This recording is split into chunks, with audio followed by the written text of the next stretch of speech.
Hi, this is Scott Garibay, and today I want to talk about Dungeons & Dragons, and I want to talk about the making of original Dungeons & Dragons 1970 to 1977, which is an incoming Dungeons & Dragons canon hardback, which will contain something unique, and I want to talk about that thing, okay? But I need your patience as we get there, because what I'm going to talk about today is the G Facet. You don't know what the G Facet is. I have to define it for you. So let's get into this. So we have this new book coming out. It is called The Making of Original Dungeons. It's called The Making of Original Dungeons & Dragons, 1970 to 1977. It is a book created by Hasbro Dungeons & Dragons that is literally declaring that they are presenting historical documents to the world, right? It is truly astounding what's happening. And so basically, and I'm going to clarify because I think I had talked about this previously, but we're learning what's actually happening. So what is actually happening? Let's talk about it, okay? What's happening? In the book that is coming out this year in the summer, okay, they're going to reprint the 1974 first printing of Dungeons and Dragons that in March, actually beginning in February of 1974, you could send a $15 check to TSR and they would ship you this box. And when you got that box, you got back, they made 1,000 of these. These were literally, there were 1,000 of these printed, and they literally sat in Gary Gygax's living room. And like Don Kay and Brian Bloom and Gary Gygax pieced these things together, and they're going to reprint this in this book. They're going to reprint it in its entirety, in its original form, okay? This is, now, and here's the thing. There's so much to talk about this, just this one printed section of this book that we named to name that thing, okay? So this is the 1974 first printing of Dungeons & Dragons with no corrections printed. And that means it's going to contain Tolkien estate words, Hobbit, Ents, and Balrogs. The ramifications of Hasbro reprinting that are massive. And I have tons to say about it, okay? So much I couldn't even possibly talk about even a fraction of it in, I couldn't even talk about a fraction of it in this video, okay? So all we're gonna do in this video is name it, okay? Because even naming it, we know from Gary Gygax that naming things is important and we need a true name, right? So, so what is this thing's true name, in my opinion?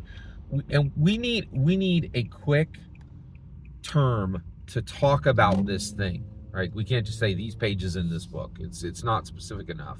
But I have a lot to say about what they're doing in this book, and I want to give it its name. And its name is G Facet, okay? So why are we going to call it a G Facet? Well, first of all, normally, if we weren't in the year 2024, in the year when literally editions are dying, I would call this a distinct edition. But there are no editions of Dungeons & Dragons. All editions of Dungeons & Dragons are swept away by the D&D Infinite Edition, which arrives in September, right? And we are under one D&D, right? Now, I want to start taking this seriously because we as the community need to embrace this. There's a lot there. The end of editions means the end of the edition wars. This is literally an act of peace within the community, within the Dungeons & Dragons community, within the OSR community, within the indie community. We need to end these edition wars, right? So the first off, I want to explain to you, we're never gonna refer to Dungeons & Dragons editions again. We're going to refer to facets. This is the best way to understand this. So we have a gigantic diamond. That diamond is Dungeons and Dragons. Now that diamond is still to that diamond is cleaving a rock, right?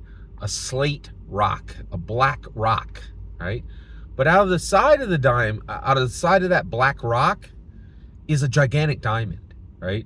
And we shine a light on that diamond, and that diamond has been finished on its other face, on its top, on everything but its bottom left face, right?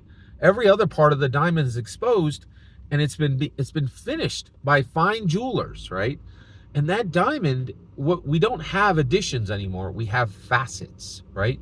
The world doesn't. The D&D community shines a light on Dungeons and Dragons, and its facets. It's polished, finished, infinitesimal little faces that each light hits differently. First facet, second facet. First facet, 1974 to 1989. Second facet, 1989 to 1997. Third to 1999. 1989 to 1999. Third facet, 1999 to 2008. Fourth facet, 2008 to 2014. Fifth facet, 2014 to 2024. Okay? Infinite facet, we get it. The infinite edition, there is only one edition of Dungeons & Dragons. Only one. There is only Dungeons & Dragons. The infinite edition, truly going into one D&D, starts on September, in September, okay? Right? But we now recognize all these facets, right? Well, what I'm telling you is that what they're printing in Making of Original Dungeons & Dragons 1970 to 1977 is a fully playable, distinct game. It's going to be playable from the book, in my humble opinion. Okay? And so that is the G facet. Why do we call it G? Well, the man who created it, his name was Gary Gygax. G facet. G facet. Okay? First facet, second facet, third facet, fourth facet, fifth facet. These are not different editions of Dungeons & Dragons. They're not different versions of Dungeons & Dragons. These are facets. The D&D community shines a light on Dungeons & Dragons, and it gleams from different facets. That's the best way to understand Dungeons & Dragons. So I want to talk about the G facet, right? So the G facet is the first printing that came from the 100-page draft that Gary Gygax did, where he actually sent it to the printers, and it was in a and if you sent $15, there was 1,000 copies of this made. 1,000 copies of this made. This is the first printing of Dungeons & Dragons. It was about 100 pages long, and this is and these books literally sat in Gary Gygax's living room, right? They were constructed there. Don Kay, Ryan Bloom, Gary Gygax put these things together and literally sent them to anybody who sent them $15 check, right? These things are floating out in our real world right now, right? And they're outrageously expensive to buy. It's at least $1,000, and that's for a quality that is very low, right? These are in terrible shape today because they're almost 5 decades old. Many of them have been destroyed. Many of them had coffee spilled on them. But right now, everybody who wants a copy is about to get a copy in its original form with Tolkien words in it: hobbits, ents, balrogs. And this will be a playable version of Dungeons & Dragons, in my humble opinion, and the ramifications of that are massive. Absolutely massive, right? And so I want to talk about this specific facet of Dungeons & Dragons, the G facet. I have a lot to say about it, and I thank you so much for your patience. And I also want to excuse you. Like, if you're like, what on earth are you talking about, Scott? This is the deepest end of Dungeons & Dragons history and the deepest end of Dungeons & Dragons exploration, right? And we're going to be we're going to be spelunking into the caves of Gary Gygax. So if this is difficult for you to understand, you are fully excused. This This is not for casuals. We're about to really get into it. Let's talk about G-Facet. All I did in this video was define the name G-Facet. We're going to need it as we go forward. Every single word you just heard is my humble opinion, nothing more, nothing less. What's important is when I get to hear your humble opinion on the G-Facet. I'd love to hear your thoughts. Let me know in the comments below. Please consider liking and subscribing, and have a wonderful millennium.